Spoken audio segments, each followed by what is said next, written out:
အားလုံးမင်္ဂလာပါဒီနေ့ဗီဒီယိုလေးကတော့အကျွေးဆက်တာပါဘာလို့လဲဆိုတော့ iQOO တွေကနေပြီးတော့ review လုပ်ဖို့ကြံနေတဲ့ iQOO Neo 10 Pro Plus လေးကိုကျွန်တော်တို့ Z ရဲ့ပုံစံတိုင်းအသေးစိတ်စမ်းပေးထားပါတယ်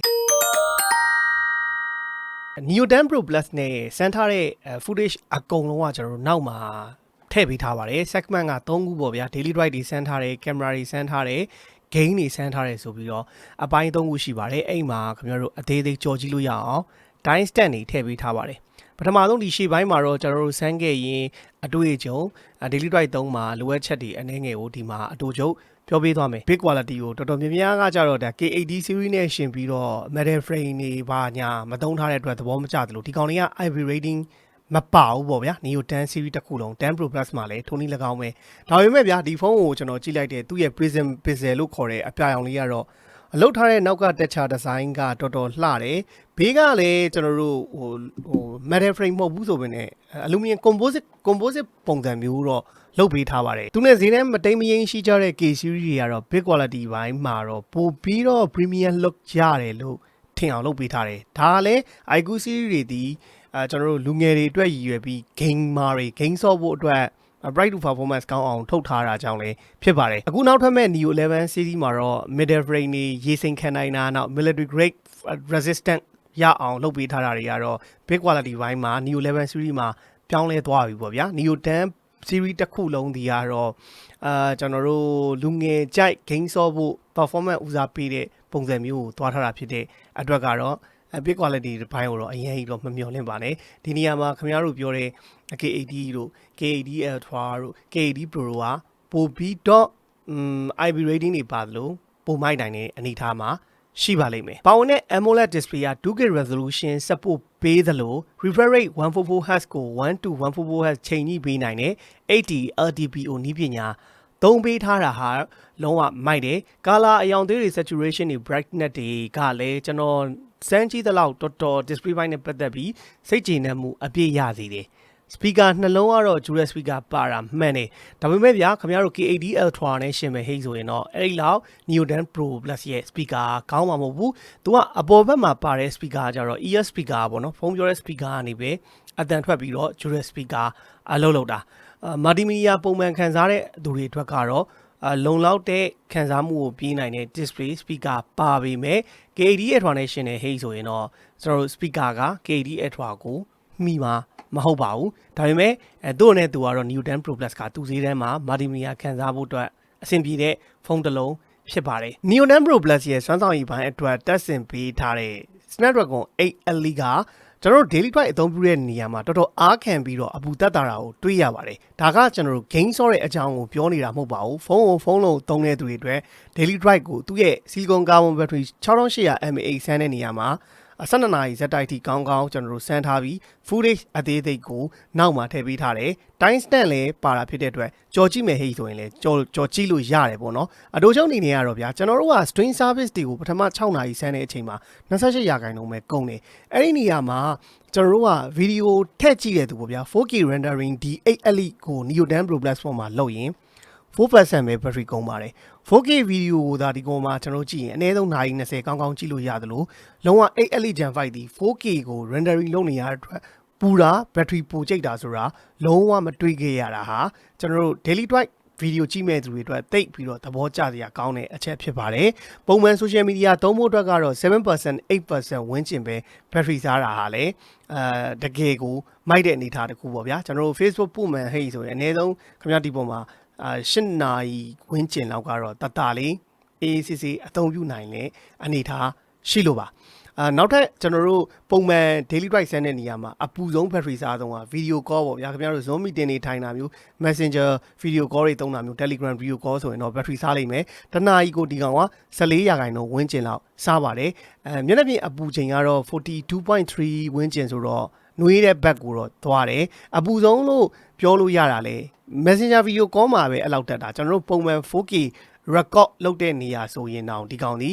ကျွန်တော်39 degree Celsius လောက်ပဲတက်တာဆိုတော့ daily drive ပုံမှန်သုံးမဲ့အတွက်ကတော့ Neodan Pro Plus ကရွေးလိုက်ပါခင်ဗျာကောင်းမွန်သုံးလို့ရနိုင်တယ် Google Service တွေအဆင်ပြေလားဆိုလဲအားလုံးကကျွန်တော်တို့ unboxing video ထဲမှာအသေးချာပြပေးထားတယ်ပေါ့နော် Google Service ဘယ်လိုထည့်တာပါညာဆိုပြီးပြပေးထားတယ်နောက် phone ဒိန်းတဲ့ပြဿနာကလည်းမရှိတော့ပါဘူးကျွန်တော်တို့ဘယ်လိုလုပ်တဲ့နီးတုံးဆိုတာက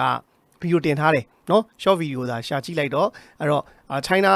iGoo ဝယ်လို့ဆိုပြီးတော့ daily drive မှာစလုံးမသေးတော့ဘူးနောက် Google Service အဆင်ပြေသုံးလို့ရတယ် notification နောက်ကျမှာကြောက်တဲ့သူတွေက notification အရင်မြန်သွားတာတော့မဟုတ်ဘူးအဆင်ပြေအောင်လုပ်လို့ရတဲ့နေရာကျွန်တော်ဒီဘက်မှာဖုန်းပုံလေးပြပြီးတော့နမူနာပြပေးလိုက်မယ်တစ်ချက်ကြည့်ပေးပါကျွန်တော် notification အမြင်တက်ချင်တဲ့ application တွေကဒီမဲ့ဆိုကြပါစို့ Telegram ဆို Telegram ကိုဖိလိုက်ဗျာ Telegram ကိုဖိပြီးရင်အဲ့မှာ app info ဆိုတာရှိတယ်အဲ့ app info ကိုနှိပ်ပြီးရင်ကျွန်တော် permission ပေါ့နော် permission တွေကိုဝင်မယ်ပြီးရင်ကျွန်တော်တို့အဲ့အထဲမှာ all permission ဆိုတာဆက်ရှိတယ်အဲ့မှာကျွန်တော် auto stack ကိုဖွင့်လိုက်ပါเนาะပြီးရင် associate stack app ဆိုတာရှိပါတယ်အဲ့ကောင်လေးကိုအလောင်းလုံးလိုက်ပါဒါဆိုရင်ကျွန်တော်တို့ရပါပြီနောက်ထပ်တစ်ခုကတော့ဒီကောင်ကိုဖွင့်ပြီးတော့ကျွန်တော်တော့ခတ်လိုက်ပေါ့ဗျာတော့ခတ်လိုက်တာတော့အကောင်းဆုံးပဲတော့ခတ်တယ်ဆိုတာသိရမလားဘာလို့ဆိုတော့ background service run နေအောင်တခါတည်းတော့ခတ်ပေးလိုက်ပါအဲ့မဲ့လောက်လိုက်တယ်ဟိဆိုတော့ကျွန်တော်ကခင်ဗျားတို့ဆက်ရှင်းပေးလိုက်တဲ့အတွက်เนาะဒီ casting လုပ်ထားတဲ့ software ကပိတ်သွားတာเนาะအဲ့ကောင်တော့ casting လုပ်ထားတဲ့ software လေးပါခဏဆက်ရှင်းမပိတ်အောင်လို့เนาะတော့လေးခက်လိုက်ရင်ရပါပြီเนาะဒါဆို notification အရင်ကျွန်တော် global အလုံးလောက်တော့မြန်လာမယ်ပြောတာမဟုတ်ဘူးနောက်ကြတဲ့ပြဿနာတော်တော်ဖြည့်ရှင်းပြီးသားအနေထားကိုရောက်သွားလိမ့်မယ်Facebook Messenger တက်ချင်တဲ့ဟိဆိုလဲကျွန်တော်ခုနပြောသလိုပဲ Facebook Messenger icon လေးမှာ feed ထားလိုက် app info တွေကိုဝင်မယ်ပြီးရင်ကျွန်တော် permission တွေကမှာ all permission မှာ auto step ပေါ့နော် associate မပါရင်ရတယ် auto step ကိုဖွင့်Messenger မှာမလာမှာကြောက်တဲ့ဟိဆိုရင် Messenger ကိုဖွင့်ပြီးတော့ဒီ Messenger recent မှာ lock ခတ်လိုက်တဲ့ဟိဆိုရင်ကျွန်တော်တို့Viber လည်းအဲ့လိုပဲလုပ်ပေးလိုက်ပေါ့ဗျာကျွန်တော်ပြခဲ့တဲ့အနေထားတိုင်းလုပ်ပြီးဟေးဆိုရင်တော့ခင်ဗျာ notification အရင်နောက်ကြတော့မှမဟုတ်သလိုအဆင်ပြေနဲ့သုံးလို့ရသွားပါပြီအဲ့တော့ဒီကောင်တွေကကျွန်တော်background service နဲ့ run နေတယ်ဗျာအဲ့တော့ session လိုက်တဲ့ဟေးဆိုရင်လည်းဒီကောင်တွေကပိတ်သွားမှာမဟုတ်ဘူးအဲ့တော့ကျတော့ကိုတကယ်အသုံးလုံးမဲ့ application တွေကိုဒါ auto start တွေလုပ်ပြီးတော့ခုနလို launch ချပြီးတော့သုံးပါလို့ပြောချင်ပါတယ်နောက်မှဆို battery တွေပိုချိတ်နေမစိုးလို့ပါ recording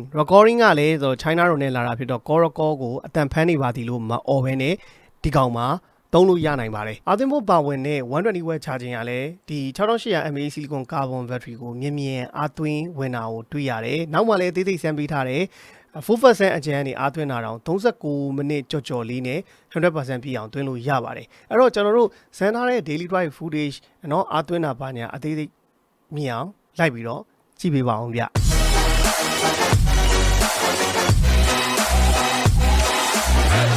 iGoo Neodan Pro Plus ကိုလည်းကျွန်တော်တို့ပုံမှန်စမ်းနေကြအတိုင်း daily drive ကိုအသေးစိတ်စမ်းပေးထားပါတယ် mobile data brightness က3ပုံ2ပုံအသံက3ပုံ2ပုံအနေထားနဲ့ကျွန်တော်တို့ဆန်းခဲ့ပါတယ် battery 100% အပြည့်ရနေပြီးတော့ကျွန်တော်တို့ပထမဆုံးစမ်းနေကြအတိုင်း YouTube ဗီဒီယိုတွေကိုစကြည့်ပါတယ်ဒီကောင်က YouTube ကို stream လုပ်ခဲ့အခါမှာ 4K အထိကျွန်တော်တို့ streaming service လုပ်လို့ရတာမှန်ပေမဲ့ mobile data နဲ့စမ်းချင်တာဖြစ်တဲ့အတွက်ကြောင့်ကျွန်တော်တို့ Full HD 1080p နဲ့စမ်းပြီးတော့ကြည့်ပါတယ်အဲ့လိုအနေထားမှာဒီကောင်ရဲ့အားသာချက်တစ်ခုက refresh rate 144Hz support ပေးပေမဲ့ပေါ့နော်ဒီကောင်ကြီးကျွန်တော် streaming service တွေလုပ်တဲ့နေရာမှာမလိုအပ်ရင် refresh rate ကိုချော့ချပေးတယ်ပေါ့နော် 30Hz ဝန်းကျင်နဲ့ပဲအလုပ်လုပ်ပေးတာဟာ battery စားတက်တာစီတဲ့အကြောင်းပြချက်တွေကတခုလို့ပြောလို့ရပါတယ်ကျွန်တော် 100% အပြည့်ရနေပြီးတော့ 1080p ဗီဒီယိုကို mobile data နဲ့ YouTube မှာတနားရီကြည့်ပြီးတဲ့အချိန်မှာ 98% ကျန်တာဆိုတော့2%ပဲ battery စားတာတွေ့ရပါတယ် SOC ရဲ့ heat က 38 degree Celsius လောက်ပြပေမဲ့မျက်နှာပြင်အပူချိန်တိုင်းတဲ့နေရာမှာဆို 36.3 degree Celsius ပဲရှိတာဆိုတော့လုံးဝheat မရှိတဲ့အနေအထားနဲ့ YouTube ဗီဒီယိုတွေကိုကြည့်လို့ရတယ်လို့battery စားလဲတော်တော်တက်တာကိုတွေ့ရတယ်နောက်ထပ်ကကျွန်တော်တို့ Telegram တနာရီကိုဆက်ပြီးတော့ကြည့်ပါတယ် battery 68%အကျန်နေပြီးတော့ Telegram တနာရီကြည့်ပြီးတဲ့အချိန်မှာ92%ကျန်တာဆိုတော့6%လောက်တော့ battery စားတယ်ဒါကလည်း battery စားတက်တာတယ်လို့ပြောလို့ရတယ်ပေါ့နော်အဓိကအကြောင်းရင်းကလည်း refresh rate က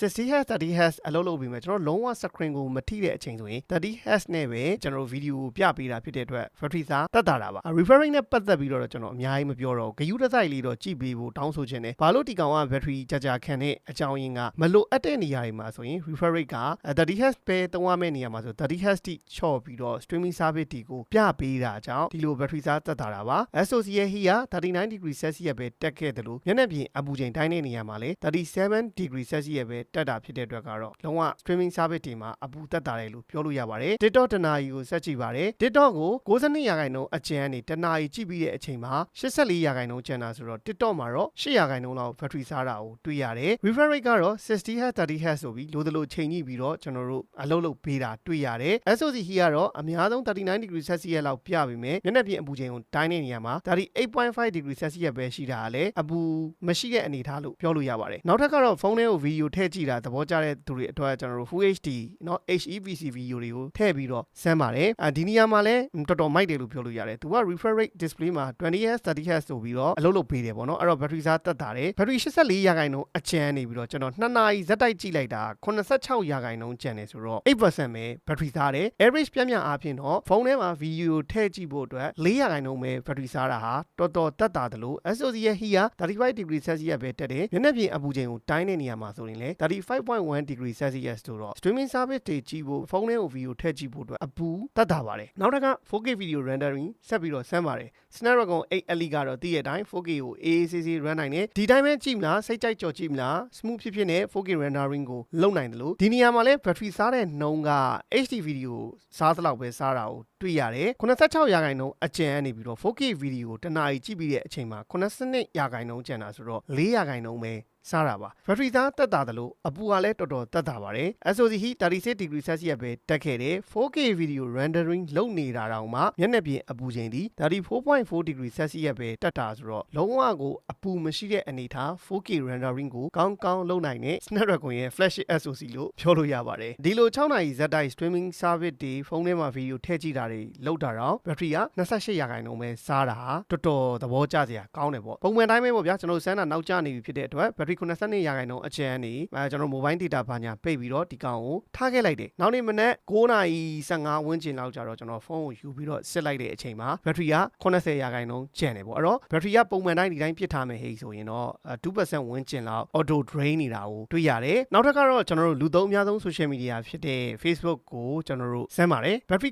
80ရာခိုင်နှုန်းအကျန်နေ Facebook တနာရီကြည့်ပြီးတဲ့အချိန်မှာ62ရာခိုင်နှုန်းကျန်တာဆိုတော့ Facebook မှာလည်း 8% ပဲ battery စားတာကိုတွေ့ရတယ် refresh rate ကတော့ဒီနေရာမှာသဘောကျစရာကောင်းပါတယ် LTPO display သုံးထားတာဖြစ်တာနဲ့အညီ new feed တွေကိုပို့တဲ့အချိန်မှာဆိုသူ 120Hz နဲ့အလုပ်လုပ်နေတယ်ကျွန်တော်တို့ဒီ Facebook ထဲကဗီဒီယိုတွေကြည့်မဲ့အနေထားမှာဆိုတော့သူပြရမယ့် content ရဲ့လိုအပ်ချက်ပေါ်မူတည်ပြီး refresh rate ကိုအသုံးချပေးတာဖြစ်တဲ့အတွက်ဒီလို battery စားတက်တာနေတာဖြစ်ပါတယ် SOC ရဲ့ heat ကကျွန်တော်40 degree Celsius ထိတက်ခဲ့တယ်ဖုန်းမျက်နှာပြင်အပူချိန်ကိုတိုင်းတဲ့နေရာမှာတော့39 degree Celsius ဆိုတော့ပုံမှန်အနေထားတိုင်းပဲ Facebook ကိုလည်းကောင်းကောင်းသုံးလို့ရတယ်လို့battery လည်းအရင်မစားဘူးလို့ပြောလို့ရပါတယ်နောက်ထပ်ကတော့ Zoom meeting တို့ Telegram video call တို့ခေါ်တဲ့သူတွေ reference ယူလို့ရအောင် Facebook Messenger video call ကိုတနာရီစမ်းပါတယ် Messenger video call ကို62ရာခိုင်နှုန်းအကျန်နေတနာရီစမ်းပြီးတဲ့အချိန်မှာ48ရာခိုင်နှုန်းကျန်တာဆိုတော့14ရာခိုင်နှုန်းတော့ battery သွားစားတာကိုတွေ့ရတယ်ဒါကတော့ Messenger video call သုံးတဲ့နေရာမှာ battery လေးနည်းနည်းလေးစားတဲ့ဘက်ကိုသွားတယ်လို့ပြောလို့ရတယ် SOC ရဲ့ heat က45 degree Celsius ကို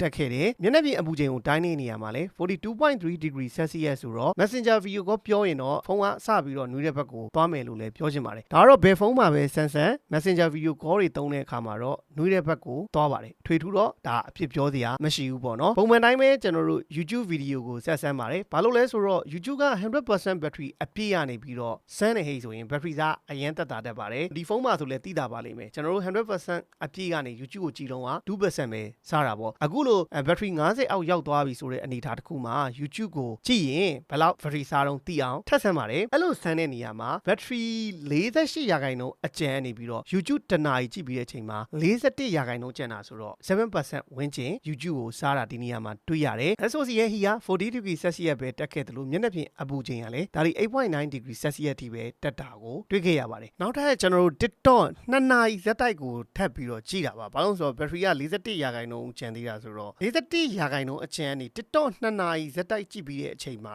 24ရာခိုင်နှုန်းကျန်တာဆိုတော့ တော့18ရာခိုင်နှုန်းဝန်းကျင်လောက်သူကအားကုန်တယ် average ပြန်တွက်တယ်ဟိဆိုရင်တနာရီကို90ရာခိုင်နှုန်းအောက်မှာ TikTok ကြည့်ရင် 8.5% 8% ဝန်းကျင်လောက်ပဲ battery စားတာဟာလည်းသဘောကျစရာကောင်းတဲ့အချက်ဖြစ်ပါတယ် SOC ရဲ့အပူချိန်ကလည်း38 degree Celsius ပဲရှိပြီးမျက်နှာပြင်အပူချိန်ကိုတိုင်းတဲ့နေရာမှာလည်း36.7 degree Celsius ဆိုတာတော်တော်ကိုအပူတက်တာတဲ့အနေထားတစ်ခုဖြစ်ပါတယ်ဒါက17နာရီဇက်တိုက်ဆန်းပြီးတဲ့အချိန်မှာကိုသူ့ battery ဒီ23ရာခိုင်နှုန်းကျန်ပါသေးတယ်ကျွန်တော်ကဒါပေမဲ့လည်းမဖြစ်မနေစမ်းနေကြပါဗျာဖုန်းမှာအပူတက်ဆုံးဖြစ်တဲ့ 4K 30fps နဲ့ video record ကိုလည်းတခါတည်းစမ်းပြီးခဲ့ပါတယ် battery 23ရာခိုင်နှုန်းအကျန်နေပြီးတော့ 4K 30fps record လုပ်တဲ့နေရာမှာလည်း battery သားတက်တာတယ်လို့ပြောလို့ရပါတယ်23ရာခိုင်နှုန်းအကျန်နေစပြီးတော့ရိုက်ကြည့်တာတနာရီပြည့်တဲ့အချိန်မှာ9ရာခိုင်နှုန်းကျန်တာဆိုတော့18ရာခိုင်နှုန်းဝန်းကျင်လောက်တော့ battery စားတယ်ဒီနေရာမှာလည်း refresh rate ဒီလိုသလိုချိန်ညှိပေးထားတာဖြစ်တဲ့အတွက် battery စားတက်တာဖြစ်ပါတယ်သဘောကျစရာကောင်းတဲ့အချက်တစ်ခုဟာဒီလောက် battery အားနေတဲ့အနေထားမှာကိုဖုန်းမျက်နှာပြင်အပူချိန်အရင်မတက်တာပါ39 degree Celsius ဆိုတာတော်တော်ကို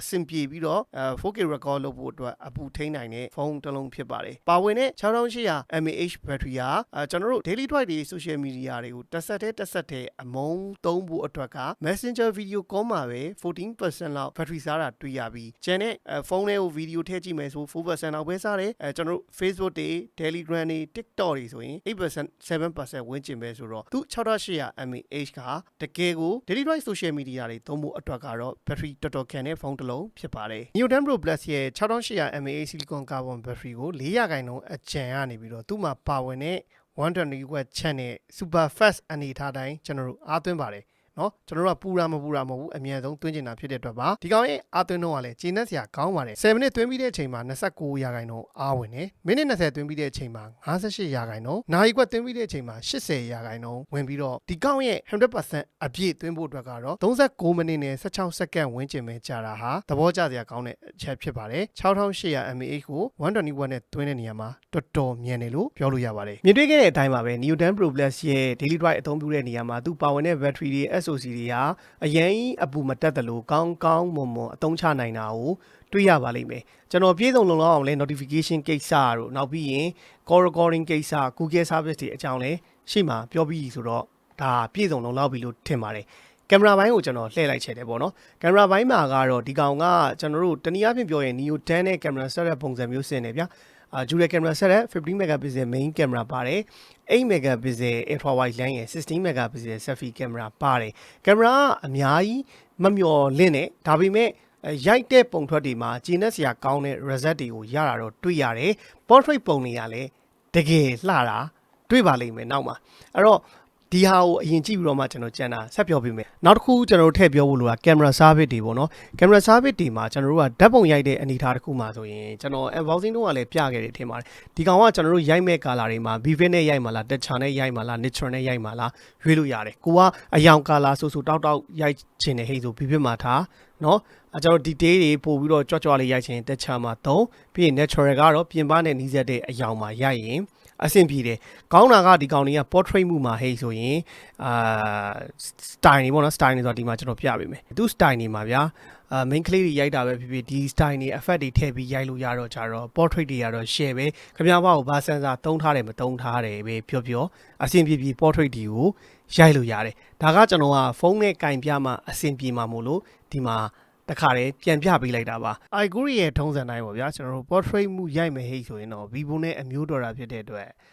ဘယ်လိုပြောမလို့ကျွန်တော်တို့ကဒီဒီ shape နဲ့ဒီဘာညာကွိကွာကင်မရာတန်းနေခဏအသာထားခင်ဗျာရရင် portrait ပုံတွေကအဆင်ပြေကောင်းပုံထွက်လေးတွေကိုရတာတွေ့ရတယ်ဒါ ambient light လေးပေါ့နော်ဆိုလိုချင်တာကဗျာအလင်းကို backcam မရိုင်းနဲ့မျက်နှာပေါ်သာအလင်းရောင်တင်းလျောက်ပတ်တဲ့အနေထားရတယ်ဟိဆိုရင်ပုံထွက်ကောင်းတော့ရတယ်ဒါပေမဲ့ပေါ့ဗျာဒါဒီကင်မရာဦးစားပေးထားတဲ့ဖုန်းတစ်ခုမဖြစ်တဲ့အတွက်ကတော့against the light ပဲပြောနော်ကိုကအလင်းနဲ့ဖြောင်းပြန်ရိုက်တဲ့နေရာမျိုးမှာတော့ skin tone လို့ပုံထွက်တွေကတော့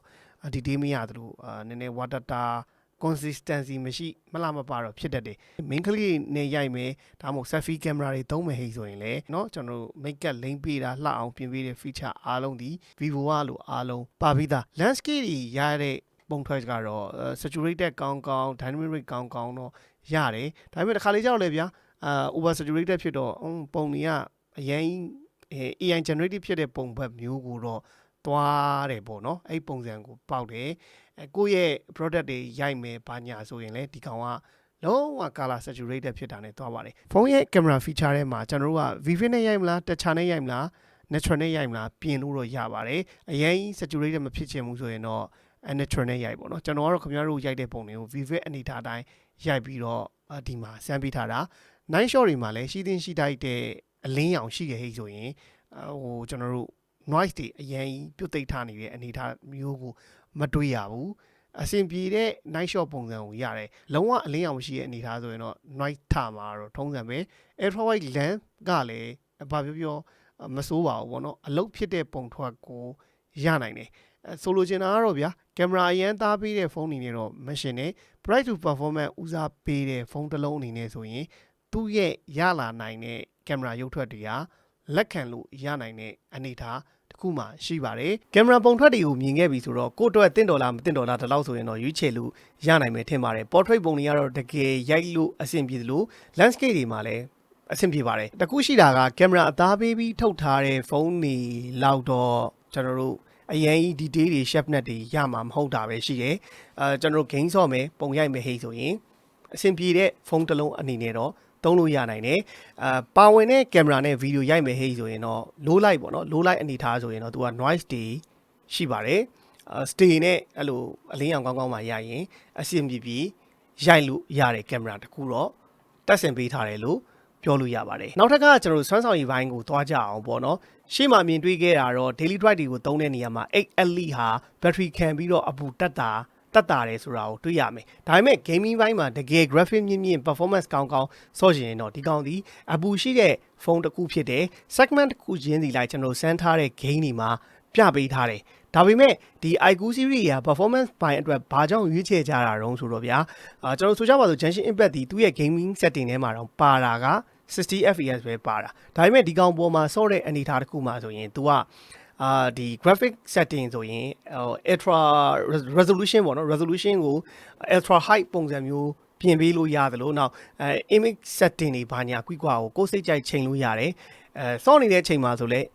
Genshin Impact ရောက်ရင်တိကျကြည့်လိုက် तू ကဖုန်းမပူခင်ပထမနာရီခွဲလောက်ဆိုရင်120 fps နဲ့ frame ကိုဒါ software ဘိုင်းနဲ့120 fps နဲ့ဆော့လို့ရအောင်လုပ်ပေးတယ်ပေါ့ဗျာနောက်မှကြည့်ရင်မြင်လိမ့်မယ်နောက် Mobile Legends PUBG ဆိုရင်90 fps ရမယ်အဲ့လိုမျိုးအဓိကကောင်းတာကသူ့ရဲ့ ultra game မှုကတော်တော်ကို perfect ဖြစ်ပြီးပြည့်စုံတယ်ခင်ဗျားတို့ battery မခံမှုဟိတ်ထင်တဲ့ဟိတ်ဆိုရင်လည်းသူက bypass charging ပါဝင်တာဟာအားသာချက်ပေါ့ဗျာဂျိုးတန်လဲကြီးနဲ့ကျွန်တော်တို့ဒီဖုန်းမှာတက်ပြီးဆော့မယ်ဟိတ်ဆိုရင်တော့ bypass charging ဖြစ်တာပါတာဖြစ်တဲ့အတွက်အရင်ကျွန်တော်တို့အပူတက်မှာမဟုတ်ဘူးအဲ့ဒီတခုတော့ကောင်းတယ်နောက်အားသွင်းရင်လည်းရှိမှပြောခဲ့တဲ့အတိုင်းကျွန်တော်တို့နိုင်ခွက်မိနစ်40ဝန်းကျင်အားသွင်းတဲ့ဟိတ်ဆိုရင် 100% ပြည့်တာဆိုတော့ AACC ပဲအဲ့အတွက်ကတော့ဘက်ထရီကိုပူစရာမလိုအပူတက်တဲ့ဟိတ်ဆိုတာလေတကယ် graphic အမြင့်နေရတဲ့အနေအထားတစ်ခုမှာ metal frame သုံးထားတဲ့ကောင် glass back ပါတဲ့ Redmi phone တွေလောက်တော့မပူဘူးပေါ့နော်မပူဘူးဆိုတာအဓိကက तू ကသူ့ရဲ့သုံးထားတဲ့ material တွေကြောင့်ဖြစ်ပါလိမ့်မယ်အခုနှစ်ထွက်လာတဲ့ Neo 11မှာတော့ metal frame တွေ glass back ဘာညာဖြစ်လာတဲ့ဟိတ်ဆိုရင်တော့ပို့ပြီးတော့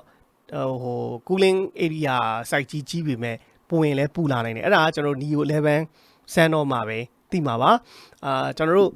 နောက်တစ်ခုကောင်းတာ40 vibration ပေါ့နော်ဒါ Redmi တွေမှာမရနိုင်တဲ့ပြဿနာတစ်ခုပေါ့ဘာလို့ဆိုတော့ကျွန်တော်တို့ game ဆော့တယ် PUBG ဆော့မလား Mobile Legends ဆော့မလား HOK ဆော့မလား Genshin Impact ဆော့မလားအဲ့ကောင်တွေမှာကျွန်တော်တို့က40 vibration တွေထည့်ပြီးတော့ scale တွေသုံးလိုက်တဲ့အချိန်မှာဖုန်းကြီးက console လို့ vibrate လာတုံပြီးတော့ဆော့လို့ရတာဟာဒီ Neo series တွေ iQOO series တွေပေါ့နော် iQOO series တွေရဲ့အားသာချက် Neo 10 Pro Plus မှာလည်းအဲ့ဒါတွေအားလုံးဆော့လို့ရတယ်ကျွန်တော်လည်းlive stream တွေလွှင့်ပြီးတော့ဒါတွေတစ်ခုချင်းဒီစမ်းပေးထားတာပါဒီမှာတော့ကျွန်တော်တို့ full HD ထည့်ပေးထားသလိုပတ်ကြီးမှာဆိုရင်တော့ဘယ်လောက် battery ကုန်တဲ့အနေအထားရှိတယ်ဘယ်လောက်အပူဓာတ်တယ်နောက် mobile လေးချက်အစရှိသဖြင့်စမ်းထားတဲ့ game တွေအားလုံးမှာမြင်တွေ့ပါလိမ့်မယ်ကြည့်လိုက်ပါဗျ Neo 10 Pro Plus ကိုကျွန်တော်တို့ PUBG 3နာရီလောက်စမ်းပြီးဆော့ရပေါ့နော်ဒီကောင်က graphic setting အနေနဲ့ဆိုရင် Smooth Extreme Plus ဆိုတော့90 fps နဲ့ဆော့လို့ရတယ် Snapdragon ရဲ့အမိုက်ဆုံး 8Elite SoC ပါတာမှန်ပေမဲ့လည်းအခု event ကစိမ့်တဲ့အချိန်မှာတော့တစ်ချက်နည်းနည်းလေးထစ်တာတော့တွေ့ရပါတယ်အရင်ကဆိုးဝါးကြီးမဟုတ်ဘူးဗျာဒါကတော့ဒီ event မှာလူများရင်လေးတစ်ချက်ထစ်တာဂျားထဲမှာကျွန်တော်တို့ဆော့တဲ့ footage 3နာရီလုံးရှိတယ်live stream မှာဝင်ကြည့်လို့ရသလိုကျွန်တော် တော်ပြီးရင်လည်း comment မှာ description မှာbro ကြည့်လို့ရအောင် link လေးတွေချပေးထားမယ်အဲ့လိုစမ်းတဲ့နေရာမှာဗျာဒီကောင်ရဲ့မျက်နှာပြင်အပူချိန်ကအမြင့်ဆုံးပူခဲ့တာ 44.8 degree Celsius ဒီအမြင့်ဆုံးပူခဲ့တာနောက်ကျောဘက်ကကင်မရာဘက်နာအရင်မပူဘူးဒါပေမဲ့ပက်ကြီးဆော့ရင်ပူတဲ့ဘက်ကိုသွားရတယ်ပေါ့နော် 44.8 ဆိုတော့အတိတာတာကတော့ဗျာကျွန်တော်တို့ဘယ်လိုအနေထားတော့ဆိုတော့ glass pad ဒီ metal frame ကြီးမဟုတ်တဲ့အတွက်ကတော့ကင်လို့မရတော့တဲ့အနေထားတော့မရှိဘူးအပူတော့ရှိတယ်ပထီစားရဲ့နှုံးကကြတော့တနာရီကိုအများဆုံး23ရာခိုင်နှုန်းလောက်စားတာကိုတွေးခဲ့ရတယ်အတိအကျကျွန်တော်တို့စမ်းတဲ့ result ကိုဒီနဲ့ရေးပေးထားမယ်ပေါ့footage အနေငယ်ကအကြည့်လို့ရအောင်ပြပေးလိုက်မယ်ဂျိုင်ရိုဘာညာကတော့မထက်ပါဘူး event ဆင်းတဲ့အချိန်ပေါ့နော်လူအများကြီးဆင်းတဲ့အချိန်မှာတော့နည်းနည်းလေးအထစ်တာပြတာရှိတယ်ဘယ်တဲ့ဆိုင်ရင်တော့အဆင်ပြေတဲ့အထက်မှာ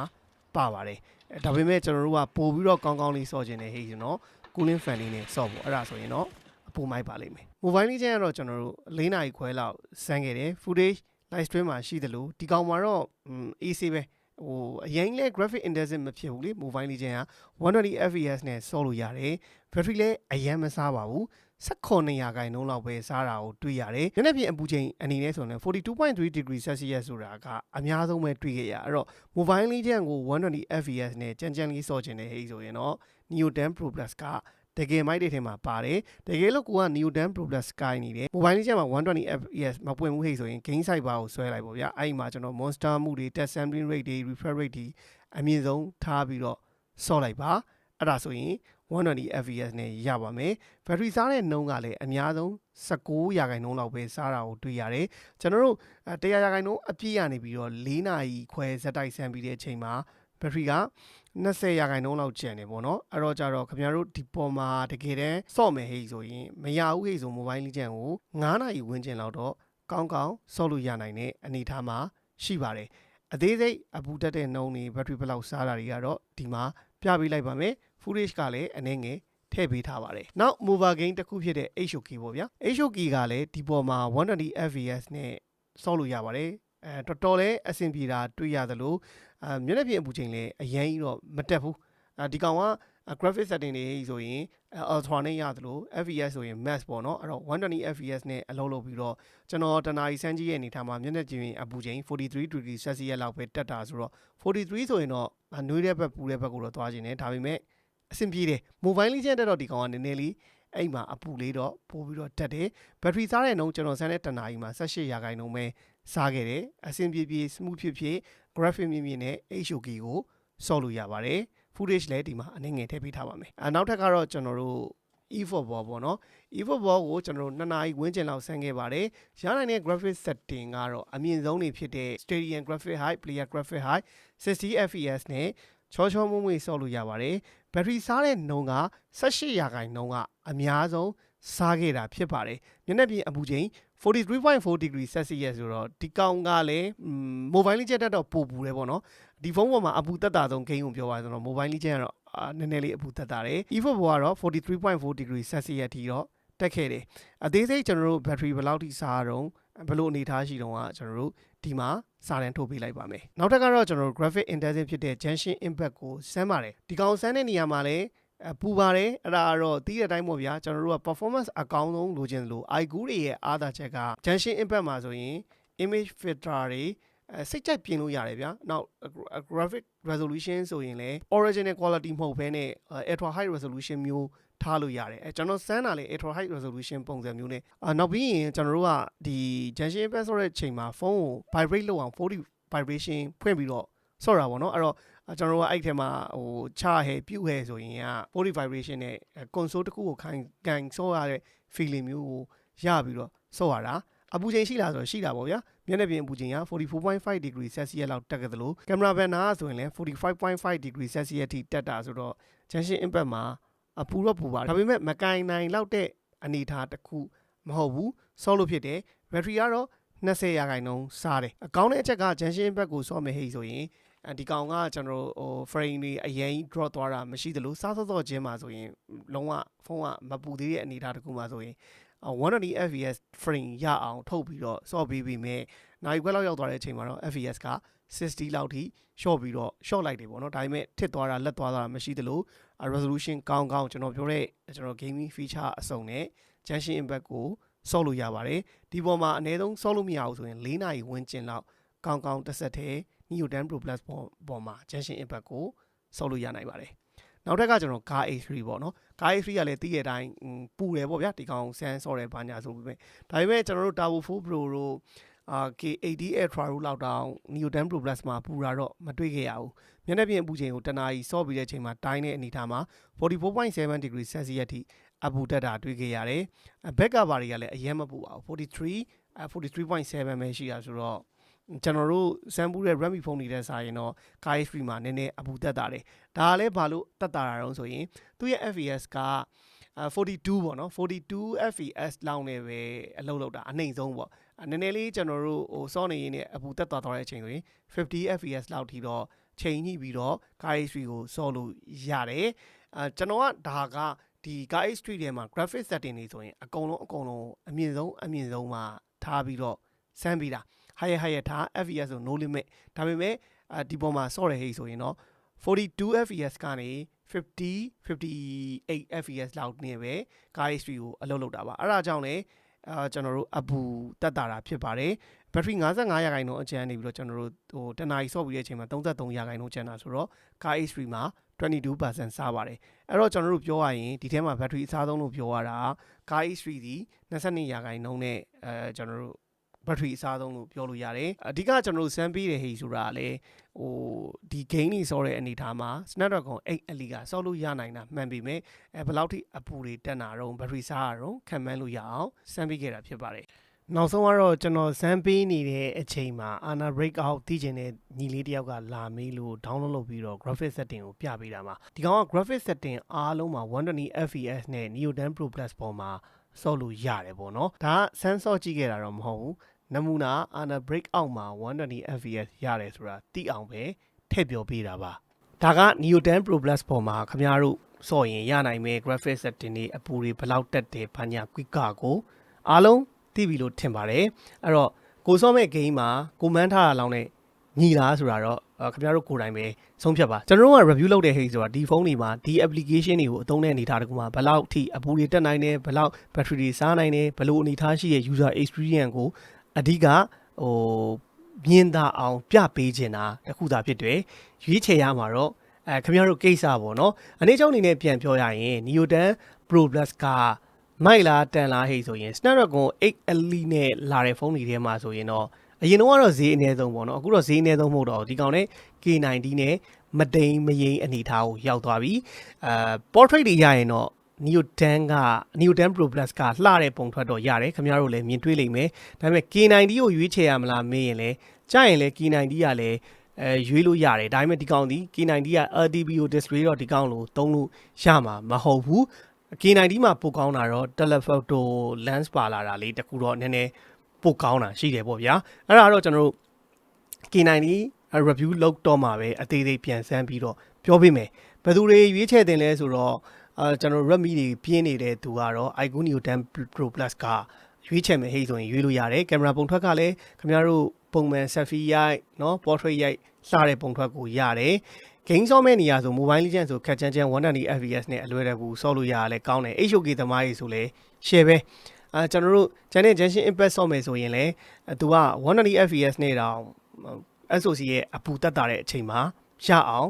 software ဘိုင်းနဲ့လုပ်ပေးထားတာလဲသဘောကျစရာကောင်းပါတယ်အဲ့တော့ gamer တွေက Redmi ဖုန်းတွေပြင်းနေတဲ့ဟိဆိုရင် Neo 10 Pro Plus ကရွေးချယ်မယ်ဟိဆိုရင်လဲရွေးတဲ့အထဲမှာပါတယ်ဒါပေမဲ့ခင်ဗျားတို့စောင့်စရာရှိတာ Neo 11လေးကိုလည်းတစ်ချက်ထွက်လာရင်အချိန်ကြီးစောင့်ကြည့်ပါအောင်လို့ပြောရင်းနဲ့ဗီဒီယိုလေးကိုဒီမှာအဆုံးသတ်ချင်ပါတယ်အားလုံးဘိုင်ဘိုင်ပါ